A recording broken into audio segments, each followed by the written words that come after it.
What's going on, guys? It's GBP baby. Welcome back to another video. I hope everybody's had a happy new year, and yeah, it's been a really long time, so thank you all for tuning in. Apologies on the delayed upload, I've been quite ill. And let's delve straight into things. So we're going to start on dollar as per usual. I haven't really been in the charts much, so this is going to be the first time I've looked at dollar in a very long time, to be fair. And before we jump into that, I do want to pay attention or bring your attention to this seasonal tendency. So okay, so we're going to be looking at the month of January, and you'll see that dollar on the 15-year and the 5-year average on the seasonal tendencies tends to close lower. There tends to be a rally, as you can see, and then price eventually closes lower, and you can see that here on the 15-year, and then here on the 5-year. You can see our prices trades on lower. Now, do bear in mind this is from 1985 to 2019, so it's about 5 years behind at this point, which isn't the best, but nonetheless we can see that based off data is common in the most recent years, and overall to see dollar close lower. Now, don't get me wrong, if you look at the 35-year, you'll see that dollar tends to close higher in the month of January. Now, the thing about the 35-year average is the fact that it doesn't. World economic events, things like COVID or 2008 crisis and things like that, it tends to smoothen things out. So there's a lot of data in the 35-year which isn't appreciated in the 15-year and 5-year. So generally speaking, I'm only referring to these two because it's most recent is why I'm going to be using the 15 and 5-year data, because 35 years is a big stretch, especially with everything that's going on. But nonetheless, that doesn't mean that we should just go short on dollar in the month of January. It just gives us an idea of what we could anticipate, and then if it does deliver in that way, then at least we're able to anticipate it a little bit better. So that's just how I wanted to start that video. But nonetheless, we're all about technical analysis here, and we're going to start on the 12-month actually, which is a change, and we're going to look and see, do we want to see an up close year or a down close year? Generally speaking, just looking at the dollar, if I was looking at this on any other time frame, I'd expect to see another up close candle. So I'd expect to see us start trade up towards this high. I'd want to see an up close candle, and I'd want to see if we can start reaching into this rejection block level. So on a yearly level, I would want to see this high get ran, which is crazy because it's going to take a long time to get there if it does. And then the very lowest I'd want to see price trade would be the opening of this bullish order block. So I believe that this year is going to stay within this range, unless of course some craziness happens, and that can happen at any time, especially with everything that's going on. But generally speaking, I'll be looking for an up close candle, meaning that I want to see at the beginning of the year us create the low wick, and then through the middle of the year some more expansion, and then obviously I want to see if we can reach up into these highs moving towards the later quarters of the year. Now, this is obviously easier said than done.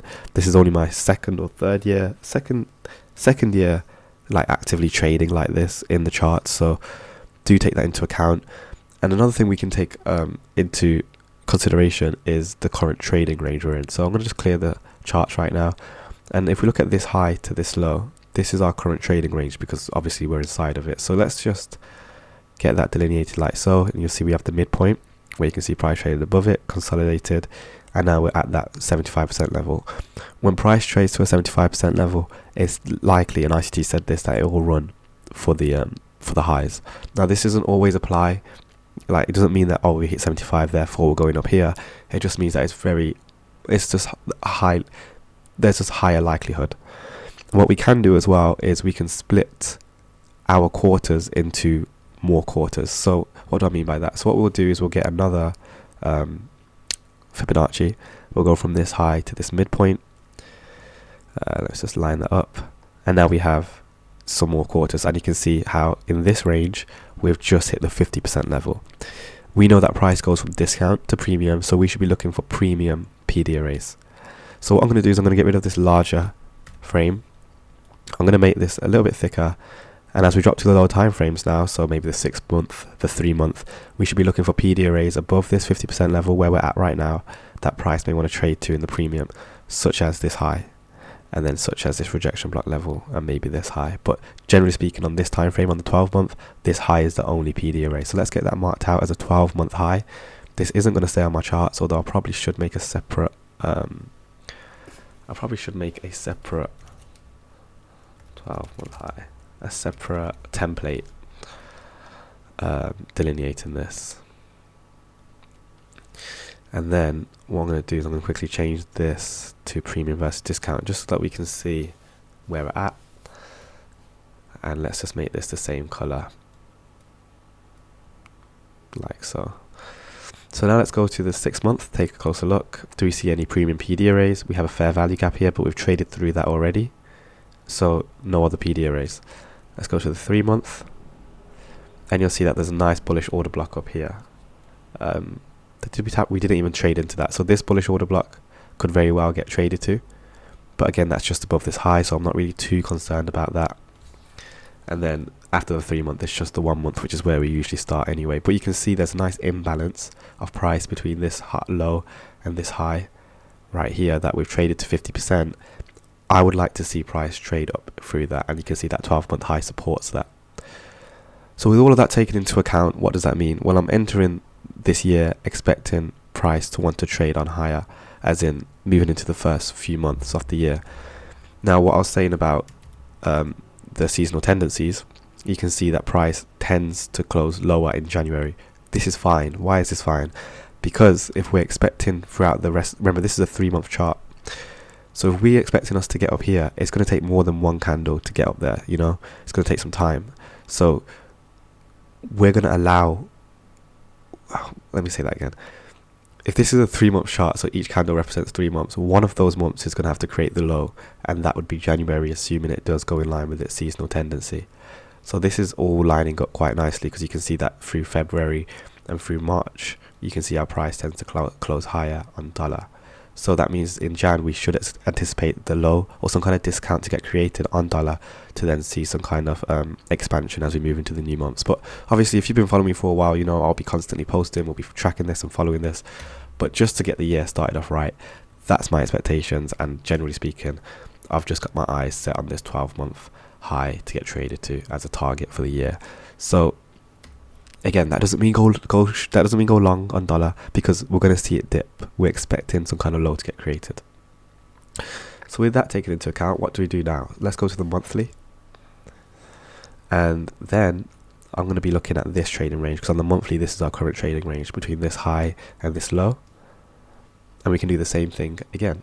So we can look at premium versus discount. You can see we've just gone above premium, and then we can look at any kind of premium PD arrays and any kind of discount PD arrays that price may want to refer to. Now there's not really much here on the monthly. You can see there is the top of this fair value gap, and you can see we just about, have we already tapped that? 109.533. Well, yeah, we've just about missed it, but my point is we want to start looking at the weekly. That's where we're going to see more clear PD arrays that could help us. And then we also want to be looking for discount PD arrays, so anything below this 50% level, I'll be looking for something to trade to, such as this fair value gap right here, this low, and if price wants to get overzealous, potentially down into these lows, but ideally I wouldn't want to see that. So I'm going to clear the charts. I hope that gives you an idea of what I'm expecting for the year and just moving into January in general. I hope nobody's rushed into the charts.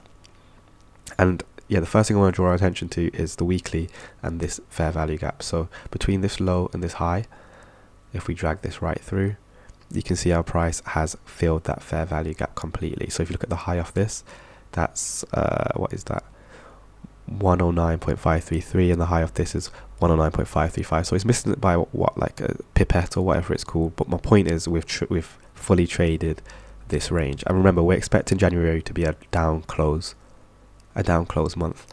So the fact that it's delivered this premium PD array means it should now start looking for some kind of discount. So I'm anticipating some kind of reversal. I do believe, is this non-farm payroll week? It should be. Bear with me guys, you can tell I've been out of it for a while. Yeah, so it's non-farm payroll this week, so even more reason as to why, one, we shouldn't be trading, and two, we can expect a lot of movement that's going to give us some more direction. But there's a few things I want to draw our attention to. So first, let's just get rid of this middle line. I'll bring that back up in a second. First, I want to explain why I'm using this range here. The reason I'm using this range is because, yes, there's a fair value gap between this low and this high, and yes, we've just traded to the 50% level of it. However, it's already been traded to, this wick's already traded through it. So now there's only downside delivery technically to the top of this wick. But then you can argue that there's been downside delivery here. So that's why my focus mainly now is in this range, and I am happy that we've completely traded it. But when we drop down to the lower time frames, we may be looking at this range up here. So I'll talk more on that in a bit. Another thing I want to draw our attention to is this breaker. So we have a high, we have a low, we have a high, and then you can see our price is delivered down. So this last down close candle is a what? It's a breaker. And what we can do is we can drag that breaker out, and you can see how it just happens to line up with our fair value gap. And you can see how we're trading in that right now, which is again adding reason as to why I'd want to see price start to turn around within this range. So you can start to see how all these confluences are coming together as to why I'm looking for some kind of reversal on dollar to start bringing it down. Also, we've had 1, 2, 3, 4, 5, 6, 7, 8, 9, 10, 11, 12, 13 weeks of upwards price action. It's about time we get some kind of pullback, right? But you can see where I'm drawing my reasoning from. So these are all things to take into account. Let's what shall we do? I'm looking at this fair value gap. We've already traded to it, but let's mark out this low to this high, just because again there's only downside delivery here. So as far as I'm concerned, price needs to finish delivering, as in it needs to completely fill the imbalance, and then I want to see it trade on low. And we still have quite a bit of January to go. So let's just write weekly fair value gap. In fact, I'm not going to use the box because it's going to drive me insane on the lower time frames. Let's just use this color. I never use this color. And do drop a comment, guys, about how you're finding things. So here you can see we traded into this fair value gap, found support. Again, when we trade to 50%, which is consequent encroachment, which we have, it's usually an indicator that price should be able to then reach the top of it. So I'm looking to see if price can fill the fair value gap completely before anticipating any kind of reversal. So that's what I mean. We might find that non-farm payroll keeps pushing dollar, and then we don't get a reversal till next week or the week after or something. So it's not a matter of going short now or anything. It's a matter of allowing price. I believe this is what we call engineered liquidity, when when the algorithm essentially creates a high that's then going to get ran and then pulls back. But we'll speak more on that in later videos. Make sure to turn on post notifications if you want to know more about all of that. And then also I'm going to split this fair value gap into quadrants, because again that will help us with understanding where we are in terms of our delivery. So here's the first. Let's go from the midpoint here, 209, and we'll make it dashed. And then we'll also do this 818, and I usually make these ones dotted, and then we'll have this one as 601, like so. So now we have a clear weekly fair value gap, a clear range as to where we are, a clear target as to where we're expecting to go. Let's make the target a different color that will stand out. Let's make it orange. Let's make it blue. A clear target as to where we want to see price go, and then price shouldn't need to drop outside of this fair value gap as far as I'm concerned until we're on the downside of the curve. And then again, another thing to support that is this breaker. That this is just a confluence at this point. We don't need to draw it out. We don't need to jump up and down about it. But we know that on the buy side, so back in 2022, smart money was buying and accumulating at this point. When price dropped here, they bought. And then what happened? They offset their positions and they sold into it. So that's why when price is returning to it right now, above relative equal highs, they're going to be selling into it again, which is why I'm paying close attention to these levels over here. So that's just something to take note of. Let's drop to the daily and take a closer look. Now I haven't seen this week at all, and obviously I don't trade during winter sessions just because December is not it. A nice bearish order block here that lines up nicely with the 75% level, but again this is our target and I'm happy to expect price to trade up there.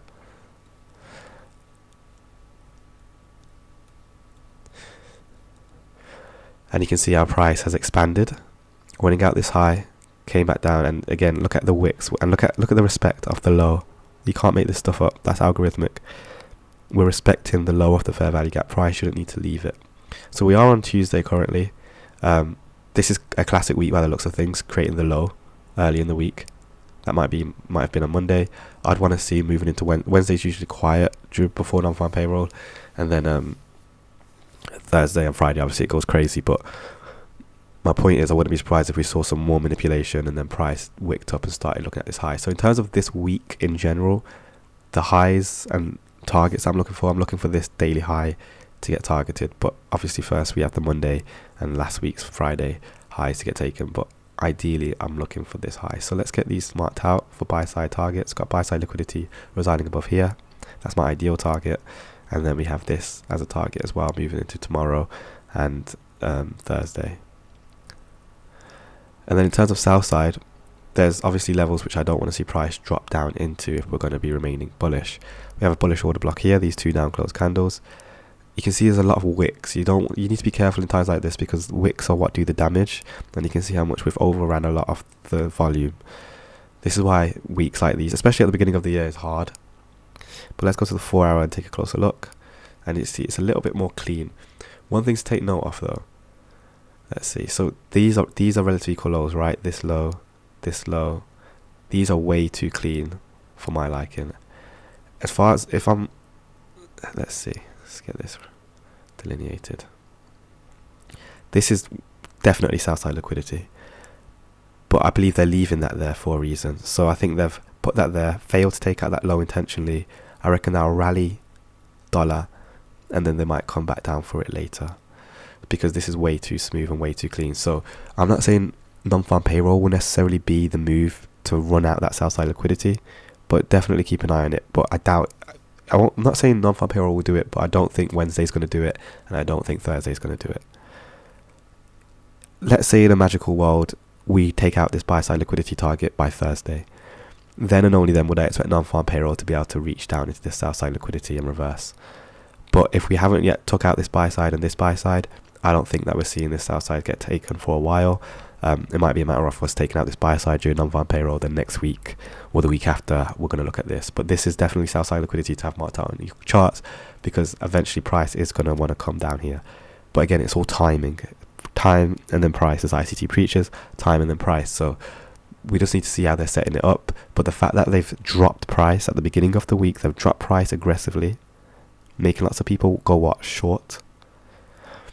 And then they've stopped price here to create the illusion of what resistance, and now they're sending it higher again. Before non-farm payroll. Yeah, that's my thinking right now. But my point is, this is only the first video of the week. We'll see how tomorrow delivers, and predicting non-farm payroll is a death wish anyway. But I hope that all makes sense, guys. But definitely have this south side delineated. But in terms of tomorrow, I'm looking for these daily highs to get traded to ideally. And then on the 1 hour, there's not really much more.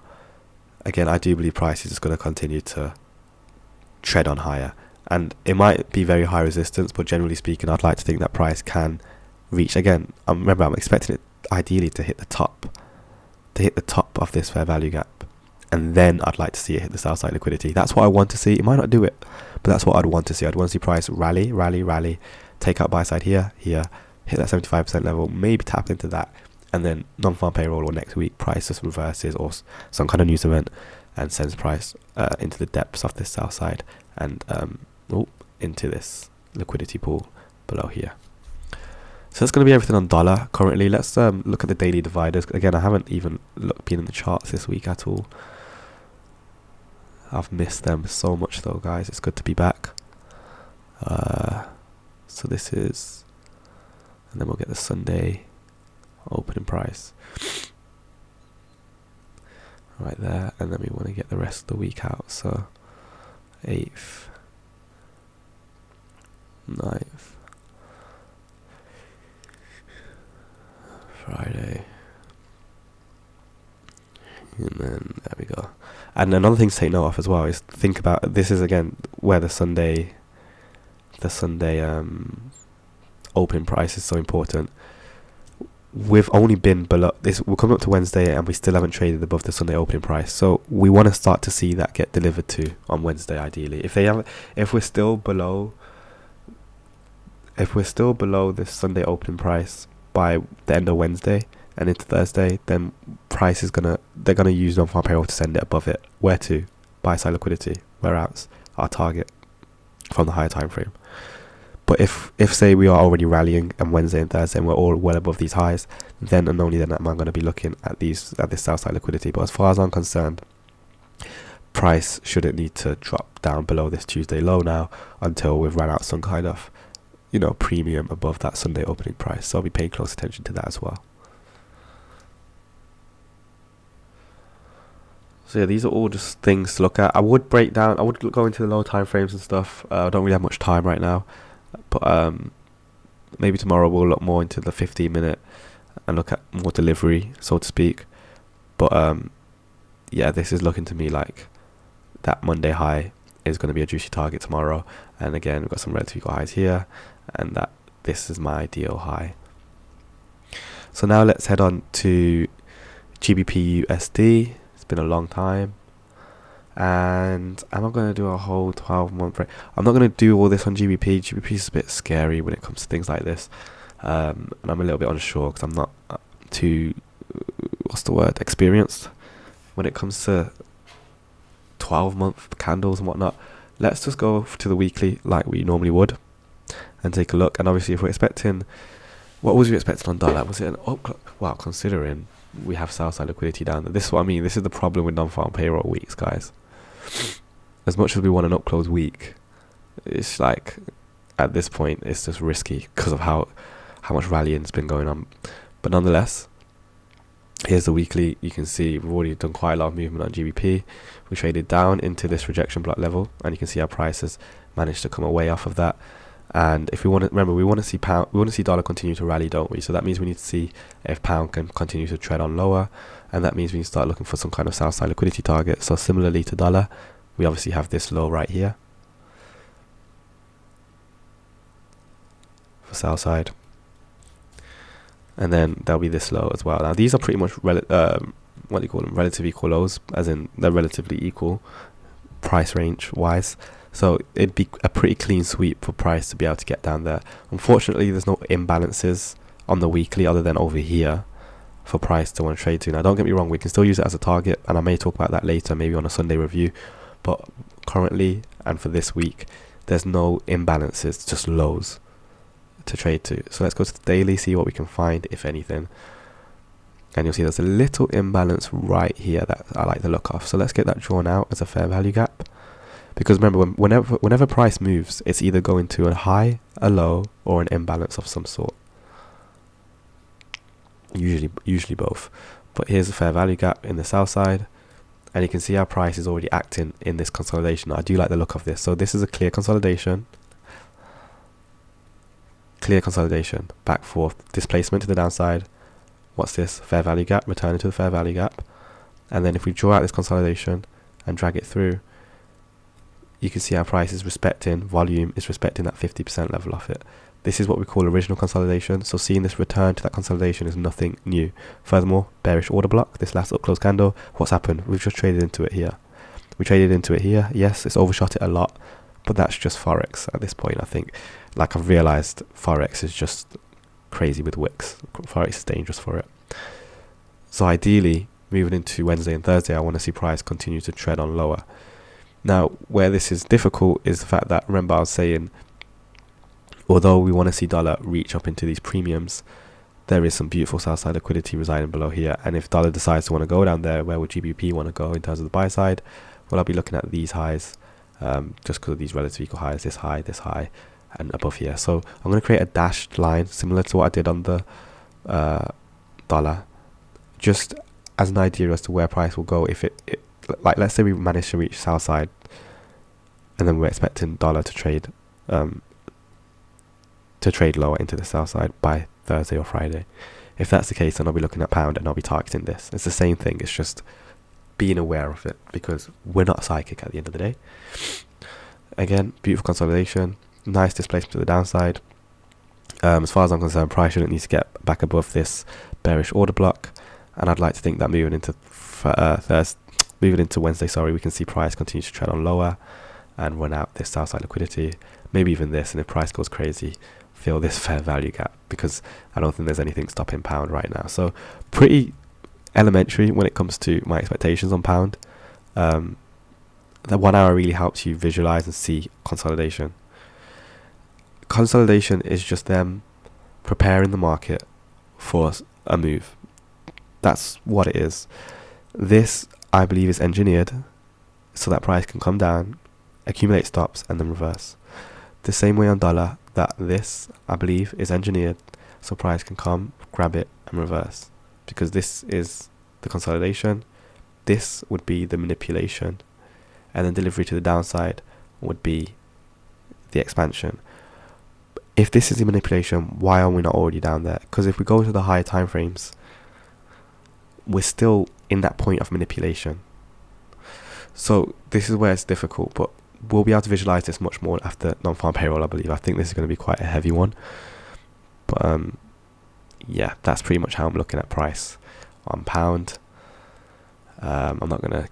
I've already been talking for an awfully long time, and you guys get the gist. And then Euro, USD, we'll just finish up here, and then that will be everything for today's video. Let's go to the monthly.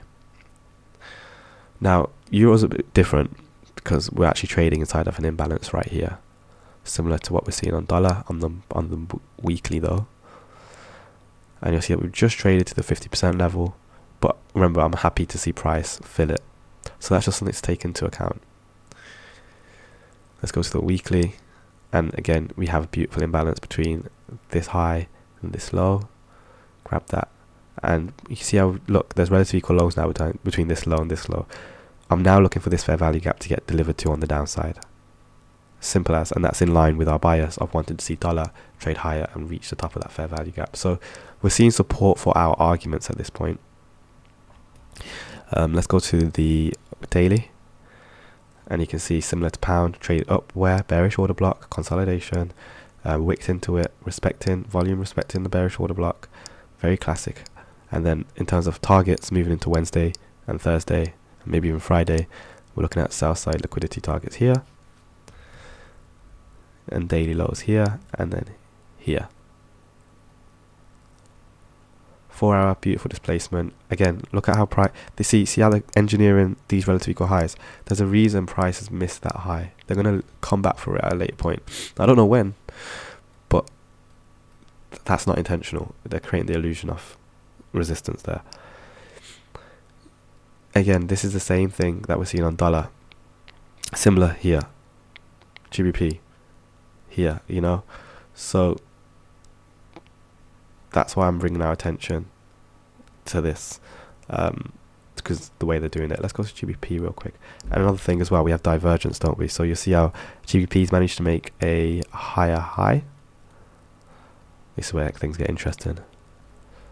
That was a rubbish colour selection. GBP makes a higher high. Euro makes a lower high. And then what's dollar done? Dollar's made a higher low. So there's a willingness to trade higher, and Euro's the weaker pair because it failed to take out that high. So Euro's going to have the one with all the movement, and then obviously at that point we'd go over to Euro GBP and we'd take a look at how that's delivering. But again, we can talk about all this tomorrow, but my point is we're seeing divergence now, and things are indicating that we're likely going to see a continuation to the downside on the pairs, whilst dollar is able to rally a little bit before we hit that non-farm payroll. So again, this is all support. These are all things you got to look out for. Daily low here, daily low here, daily low here. Let's go to the 1 hour, take a closer look. And again, beautiful displacement. Consolidation's a little bit weird, but nonetheless, I'll be looking at this as the original consolidation. This was displacement. That would, yeah, and then some nice sell side liquidity residing below here to get swept. So yeah, that's going to be everything, guys. I hope that all makes sense. It's been a very long time. Thank you so much for watching. If you're still here, don't forget to drop a like, drop a comment, smash subscribe, join the mailing list, and I can't wait to keep posting and be with you guys this year. So don't forget to join the Discord, join the mailing list, and yeah, I'll catch you in tomorrow's video. Peace.